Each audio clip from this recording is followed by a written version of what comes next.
Hi guys, I finally found a case for my Fluke 107 from Amazon. I got this for $9.50 with free shipping since I ordered it with another qualifying item.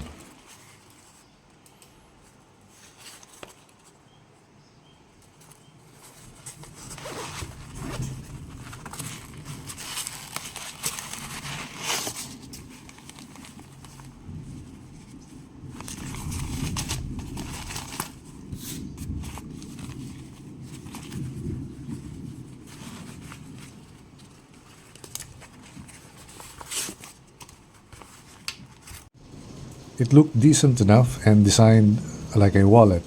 As you can see, the zipper runs smoothly. It can fit the instrument well enough. It cannot be called a hard case but rather a soft case.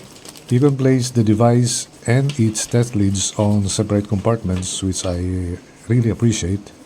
It's designed to be attached to a belt due to the wide strap and a provision for a carabiner. Overall, I think the workmanship seems fine for the price that they sold it. This is not a bad case. I like it.